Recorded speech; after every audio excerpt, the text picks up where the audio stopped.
What's up, everybody, and thanks for joining us on another edition of Jake's Takes. Obviously, a little bit different than our interviews. Love doing this segment. And I want to break down the SEC so far in the NCAA basketball tournament. 6 teams entered. There's only 2 teams left. And just so happens those are the 2 teams that pretty much played the best all year with Arkansas and Alabama. And again, it's something where I've talked about this past year in the SEC. I don't think the SEC was elite this year. I think next year, and I'm going to keep saying it, within the next 3 to 5 years, the SEC will be one of, if not the most dominant basketball conference. And can we please stop talking about the Big Ten? Can we just stop talking about the Big Ten? Look at how they performed. And look, I love Jay Bilas. I think Jay Bilas does a great job. But trying to say that the Big Ten is good and they're just underperforming in the most important games of the year makes no sense. You play all these games, you play the conference that you play in that's supposed to be really good to get you ready to play for the NCAA tournament. Now, if it was 1 or 2 teams that got upset, I would not say a word about this. But there is literally Michigan left in the Big Ten, unless I'm just taking crazy pills. So I'm tired of all the Big Ten love. It's Ohio State in football, and that's it. That's the party. And you look in basketball, and they're going downhill like it's a luge contest. So I'm tired of all the Big Ten love. Stop it. I don't know another way to say it. And Michigan, to be honest, we had a great win over LSU, and I'm going to get to that. They're without Livers, so I don't know how much longer they're going to be in the tournament. But this double standard where, and again, it's more than a handful of people that you see on TV. They're so upset about the SEC getting all the love in football, and that's all we talk about, the SEC, and it's warranted because the SEC is the King Kong of college football. But there's a double standard because there's no love, and again, like I said, the SEC is not elite this year. I've been saying it the whole time. But this narrative that the Big Ten is some super conference when Loyola Chicago and Sister Jean were the better team. They were better than Illinois. They were better than Illinois. Other than Kofi Cockburn, Loyola Chicago, and Krutwig did about as good as he could do against him. They were better. So we got to stop getting upset that we talk about the SEC in football, so then we got to just put up every other conference in basketball. We better talk about them. You want to talk about the Pac-12? Let's do it. They are balling right now in the NCAA tournament. Now, they wouldn't be able to get a first down in the SEC in football, but they are balling in the NCAA tournament because that's where it matters. So, Jay Bilas, love you, love your content. You know what you're talking about, dude, but stop covering for the Big Ten, man. Just stop doing it. Please, just call it like you see it. I'm with you on the NCAA stuff, brother, but just call it like you see it. And I don't mean to go off on a rant, but I'm underperforming. Though they were a great conference, they're just underperforming. Huh, what? In the NCAA tournament? So again, and I think you guys agree with me. I mean, that's not shocking.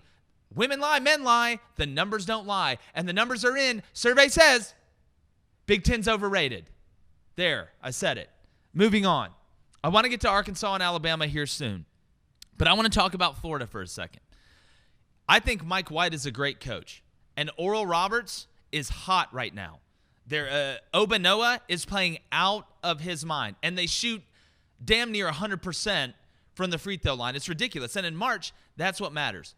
But Florida, you have to find somebody outside of Trey Mann. And listen, they lost Keontae Johnson. That's a tough break. Preseason SEC Player of the Year. I thought Mike White did a great job picking up the pieces and even getting them into the second round of the tournament. But you got to get the ball. You've got to find a way to let Trey Mann get more touches in the first half. They were trapping him. They were trying to double him in the corner. I don't understand why they didn't set more high ball screens. And I know Florida runs kind of a slow-paced deal a little bit, but I was very surprised that Oral Roberts was able to ambush him late. And it's a great story. It's a great story, but I thought Florida let that one go. Now, Florida probably wouldn't have gone further than that. They would have had Arkansas in the next round. And remember, I did say I did not think there was going to be one SEC team in the Elite Eight. So Arkansas and Alabama are left. All right, Arkansas in a matchup, really, they should beat Oral Roberts. They should, but Oral Roberts has their Cinderella slippers on, and they're trying to go to the ball in a carriage that they hope doesn't turn into a pumpkin by midnight. We're going to find out that by next week. And Alabama, look, you got to beat who you play. Maryland was a great matchup for him. Maryland didn't have a big man. They played similar styles. Alabama was a better team. They shot the ball well. Alex Reese has been a huge difference to me. Alex Reese is the MVP of the tournament for Alabama right now. Hit 2 big threes in the first round against Iona. And when you watch this Alabama team, if you let them get into a rhythm, you are going to lose unless you have a dominant big man. Because we really haven't seen Bruner. All right, Nate Oates kind of changed the lineup last night. And you look at this UCLA team. First out, shout out to Johnny Juzang. Leaving Kentucky, he looks like a totally different guy. And it's amazing when you're comfortable. And Mick Cronin, what he's been able to do, and he did an unbelievable job at Cincinnati. Mick Cronin is a hell of a coach. But he's got UCLA playing confident. Now, they run kind of a slow it down, stall and ball pace. This matchup, from a pace standpoint, is going to be so much fun to watch. UCLA running their slower style. They've got big men down in the paint. Alabama trying to run their up-tempo, 3, layup and D, whatever you want to call it. I'm really interested to see if this turns into a rock fight, if Quinterly and Shackelford are able to kind of get comfortable in that pace. This is a game where pace will dictate the outcome. UCLA can run a little bit, but they don't want to do that. That's not what Cronin wants to do, and they're going to try and limit Alabama's possessions. And I'm very interested to see how this game goes. I'm not making a prediction on it yet. Obviously, we're not putting out our picks, and we've been about as hot as we can be, 7 out of 10 in our picks last week, 70%. Now, you look at my bracket, it's a disaster, but I don't make my spread picks based off my bracket. I like to diversify my portfolio, and again, I'd rather win money than take a chance in the bracket, even though if Baylor wins, I do get that TV. Shout out WNSP. Let's see if we can't ride it out. But right now, it looks like Baylor and Gonzaga and everybody else. But I want to talk about Tennessee for a second. And it's something we've talked about. If you see me on the show, whether it was with Trey Wallace or Dane Bradshaw or Mike Morgan or any of these guys, and I know Fulkerson got Mike Tyson in the SEC tournament by Omar Payne, and that was tough. But there was no veteran leadership for Tennessee on the court. And what do I mean by leadership? I'm not saying guys weren't doing the right things off the court. I'm not saying guys weren't trying. But leadership also involves you coming through when the older guys need to come through. It's not just talking the talk. It's walking the walk. And Tennessee's veterans did not do that. You go back and you look at Admiral Schofield. You look at Grant Williams. Some of the older guys they had, when the moments were the brightest, those guys showed up. Now, they didn't win a ton of championships, win an NCAA championship, but they did a lot for Tennessee and set the stage to be able to bring in guys like Jaden Springer and Keon Johnson and Kennedy Chandler. And if you're a Tennessee fan and you're upset at the young guys and you're blaming the young guys, stop. I don't care unless it's a Zion Williamson or a Jabari Smith Jr. or one of these guys that's just different, that's an alien. Unless you have those guys depending on true freshmen at this level in any sport is a recipe for disaster. Your older guys have to come through. Tennessee's older guys did not come through this year. And they looked horrible against Oregon State, and they looked uninspired against Oregon State. And again, Oregon State's on a run right now. Those guys are playing about as well as anybody. But Tennessee, to me, didn't even show up. And Rick Barnes is a heck of a coach. Dude's won a lot of games, but he hasn't won a ton of rings. And you look at Tennessee with what they have coming in. This should be setting up for the golden era of Tennessee basketball in men's, because we all know what Pat Summitt did for that women's program. But there's just a weird taste in my mouth, and I think in a lot of Tennessee fans' mouths after what they saw. Because it's one thing to lose and get beat. It's another thing for a team to just be unbelievably hot and you get beat. But it's another thing to come out in the NCAA tournament when you've had kind of a Jekyll and Hyde season, big win over Kansas early, and then come into the NCAA tournament and just look uninspired and get run out of the gym. So there'll be a lot of off-season motivation, I guess you can call it, and Tennessee is going to be uber talented. But those guys have to show up. Those young guys will be a little bit older. I expect Tennessee to be pretty good next year. But they've got to kind of get it together a little bit mentally, because you can't go into the NCAA tournament and just lay a total egg and look uninspired. It's one thing to miss shots. It's another thing to miss opportunities. And I think Tennessee missed an opportunity. LSU, I'll say this. I think they went about as far as they could with the draw that they got with Michigan, without having a dominant big man. Darius Days was going to have to play out of his mind. Now, defensively, they weren't going to stop Dickinson. It's science. It's physics. Okay? Ask anybody who played against their dad when they were a kid, and the height, you just can't get over that. I thought Michigan played really well without Livers. Cam Thomas is a walking bucket. And listen, do I think LSU is going to get hit by the NCAA? I think it's coming. You see what they did with Arizona? And again, I don't like to try and get in the waters on that, this, that, and the other. I don't have any evidence other than what everybody heard on tape. And if you're just caught talking about it, there's no crime there if there's no evidence. But we'll let, I guess, the jury decide with the NCAA. We all know how that goes. You better hope you belong to certain schools and your schools help pay the bills. But when I look at LSU going forward, let's take the NCAA stuff off the board. They're going to have to start playing defense at some point. I think Trendon Wofford's biggest flaw, why you're not going to see him go super high. Number one, he's not the most athletic guy, but he's tall. 6'8", 6'9", I believe. Really good offensive game. Has to improve his three-point shot a little bit. Really crafty around the rim, but he plays no defense. None. And LSU is a team to me, and we saw this. I've had Jordy Collada on. I've had Jacob Hester on. A bunch of LSU guys. And they say the same thing. It's great to score points, but you do not win consistently. You can't put together a run in the NCAA tournament where you're having to win more than 3 games, more than 4 games. You're not going to shoot well in all those games. They scored a lot of points here, but at some point you have to get stops.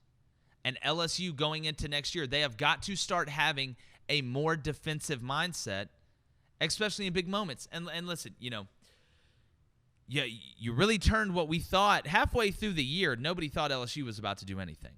And kudos to Will Wade with all the outside smoke and everything like that, making sure the guys were locked in offensively. But eventually you've got to play defense. To me, when I look at LSU football and LSU basketball this year, it's the worst defense I've ever seen LSU play ever of all time combined. You'd have thought Bo Pelini was out there coaching the LSU defense in basketball because they got ran through like wet paper.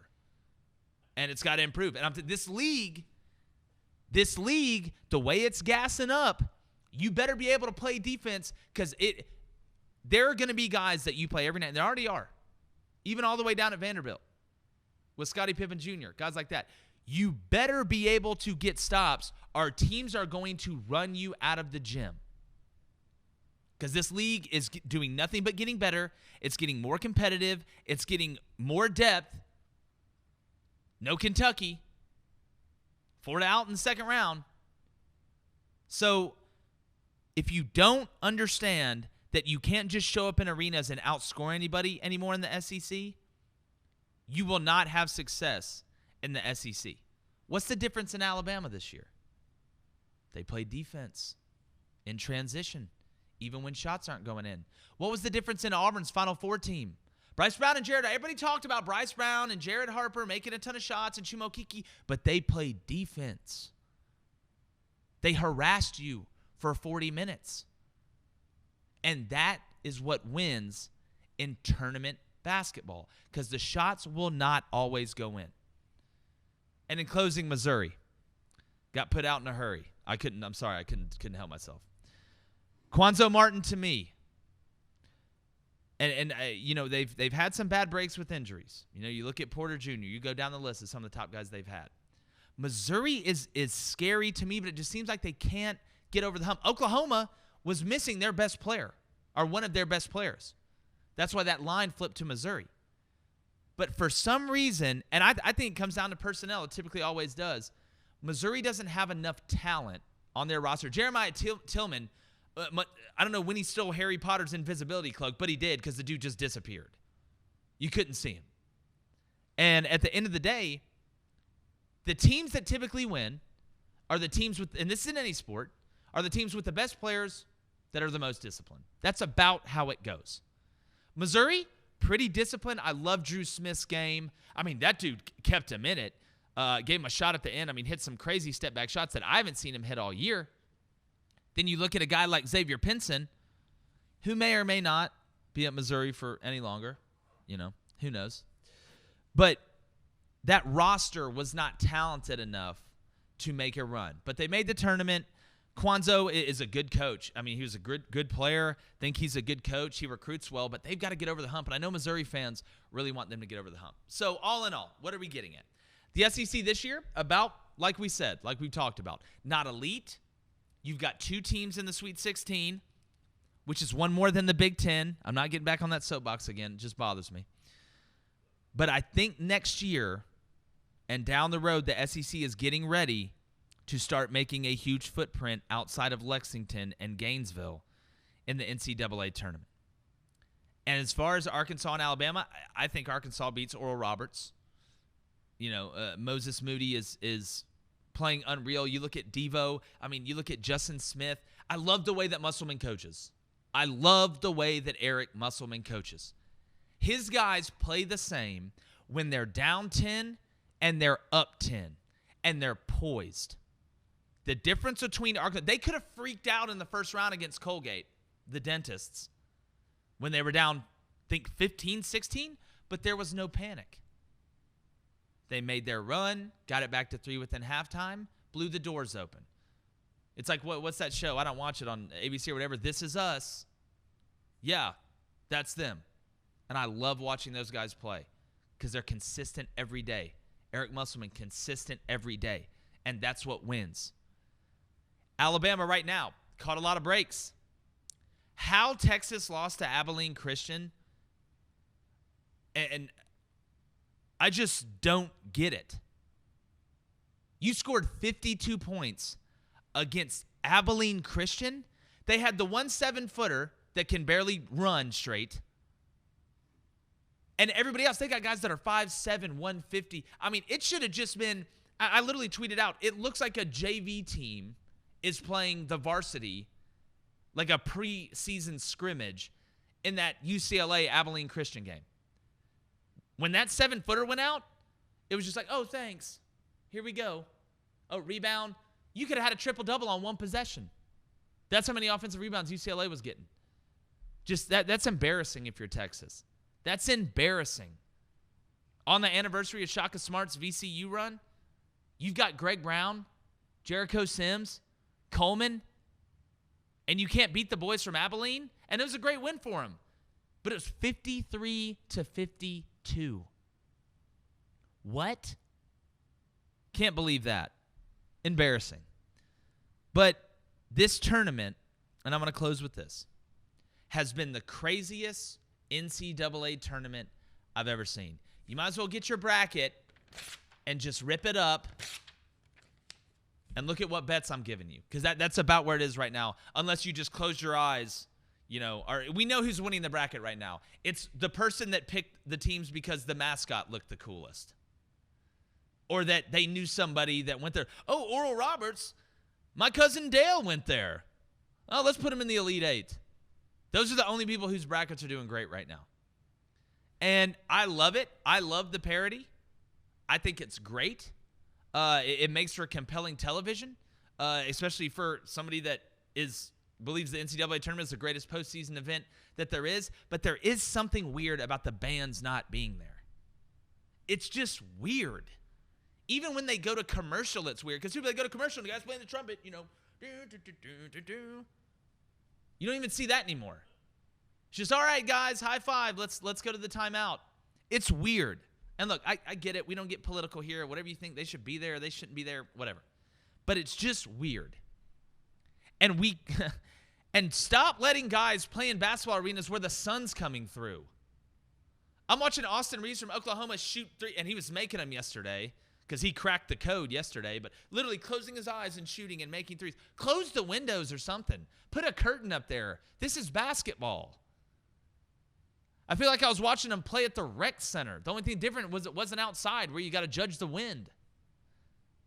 That's weird. Fix that. I know it's crazy and where everybody's having to play in 4 different places, but we can't shut that. I know we can't turn the sun off. I'm not asking you to be Icarus, but can we just put a curtain over the window? Please.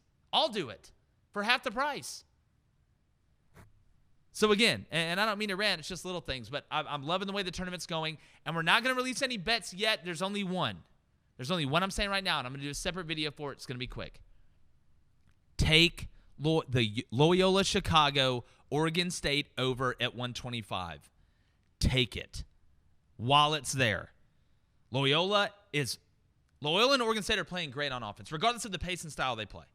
Krutwig right now is playing at an all-time high. And people forget that Final Four team, he was a freshman that got a lot of scratch, played a lot. And it's unbelievable what Loyola Chicago has been able to do and have that consistent success. And I heard that Sister Jean's prayers are going for like $2 million on Cameo right now, and I may have to get one. But at the end of the day, take the over for the Loyola Oregon State, 125. Do it now. Trust me. Appreciate you guys joining us on Jake's Take. That's my take, and we'll see how it goes. See you next time.